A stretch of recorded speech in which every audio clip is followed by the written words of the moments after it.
Hello, this is my tidbits number 16 through 20, all focusing on the iPad and iPad integration. Before I talk about this first tidbit, I must say that when I used to be a teacher in the schools, I was part of an iPad implementation program. So I'll be talking a little bit about my own experience with iPad and starting them up in the classroom, as well as teaching with them throughout this tidbit video.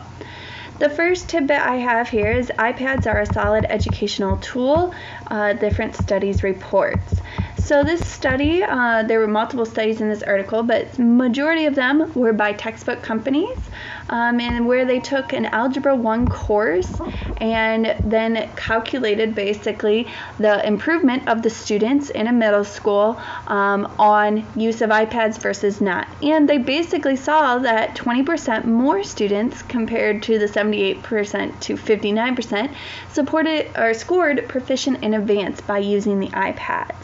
iPads are really nice when you can have the app, especially with textbook companies. When I taught, that's what we had, is the textbook was available through an app, through Holt. That was my textbook company, but it does increase student understanding and student learning, and I think that they can basically, when they're at home, review lessons, have the textbook there. They don't have to worry about lugging home a big bulky math book or history book, and it's right there on the iPad. And then a lot of the times the textbook companies have apps that help support their learning and are games to really help their learning, and I would agree that iPad integration does help students.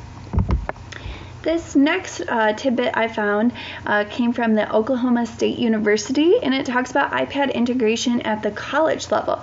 I might want to teach at the college level in the future, so I thought this was very interesting of how if BGSU or any other university implemented iPads to all their students, what would it look like? So Oklahoma State University implemented this, and they did it through about 6 different classes, 5 sections of 2 courses across 2 colleges, it says here, and their findings were pretty good. This one kind of surprised me here. It says, among the enhancements, both professors that were teaching with the iPad saw an increase in pace of the course, and reaching traditional benchmarks were sometimes weeks in advance. I would definitely agree that the iPad allows for a lot of flipped classrooms where students have to prepare for things ahead of time, and they did find this in the study. They also found that the iPad was able to increase and decrease in expenses. Where a student would pay $200, $100 for a textbook, well, if they got that online, it might be cheaper, or it might actually be free, as well as it saved money for the college because the college wasn't printing hard copies for the students, and they could just share articles online through the cloud. And I thought that was very interesting. I also think it's interesting that there are studies out there of looking at iPad integration at the college level and not just K-12, of thinking bigger than just the regular education programs. This next tidbit I have is actually a whole website devoted to iPads, and so I'm going to click back for 1 second. It's all about iPads in education, and there's all these resources of different apps, different ways to use the iPads. I found this whole site very helpful, but then I wanted to focus on the special education and iPads. A lot of the benefits of iPads can help in a special education classroom. One of the things that iPads can do is change the screen colors, and they can reverse it for the negative film effect. Some students with the white background on a piece of paper, they can't read it, but if we change the colors, they're able to do it, and iPads allow that very easily for the versatility. Also, there's a lot of voiceover features you can use where you can highlight text and the text is read to you. That can help students with learning disabilities, as well as I like this one down here, the sheer diversity of apps to be available. There's tons of apps out there that can help any student, even if they maybe aren't physically have a disability, but also maybe they have an IEP and they need additional resources and additional support in the classroom. There's apps for those. One thing I like this article talks about specifically is it basically mainstreams and makes everyone able to learn on the same products, and kind of levels the playing field, where a special education student can use the iPad, but then also a general education student can use it in the same way. So I really like this article focusing on special ed. This next one I was just attracted to because of the title, Schools iPad Boon or Bust. A few years ago, a lot of schools all were about the iPad integration, and you have to be in the latest new technology in the highest end. And this article talks about, is it a boon or a bust? And they basically implemented Los Angeles City Schools, a big school district, implemented a $1 billion program to have all the students have an iPad.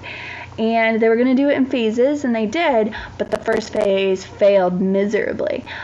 Basically, there was not a lot of teacher education.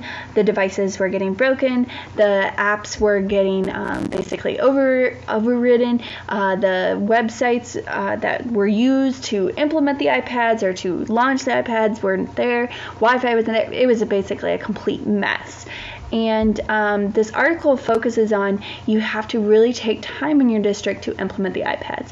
When I was teaching, that's what they did. They gave the teachers iPads a whole semester before the students and made sure to have lots and lots of professional development. That's the only way to really implement an iPad into your school and be effective through the basically high amounts of professional development. This last tidbit, even though it says disadvantage of using iPads, I think it's more of just for your information, and you need to know these things before you integrate, as kind of like warnings. The first one is your learning curve. A lot of students, even though we think they're all tech savvy, don't understand technology and might not even have touched an iPad before. A lot of people say this is the new tech generation. Of course they know how to use an iPad. They may know how to use it, but just not safely online, and the warnings online, and that's what teachers have to really address before they give a student, I'm thinking a middle school student or even an elementary school student or a high school student, an iPad. Like, here's a new technology, but you need to learn how to use it and use it safely. The overall price. Now this says in 2013, Apple's lowest price iPad retailed for $499. Now they've come down a little bit, but still it's $200, $300 that per iPad, and these are expensive devices.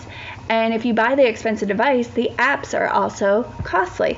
Yeah, they might be $4, $5. That doesn't seem like much, but if you have 200 students in your school and they all need the same app, $5 per an app seems like a lot after a while. The last one is teacher training, and I talked about this a little bit with the previous tidbit, but if you do not have teacher training, teachers aren't going to implement iPads. If they don't implement iPads, then they're not used to the students, and the students use them for social media purposes when they're really supposed to be used for a learning tool. So even if a teacher is really tech savvy, they need to learn how to use the iPads and different apps to basically be competitive and to help the students in the classroom. Thank you for listening to these tidbits on iPads, and please stay tuned to my next tidbit update.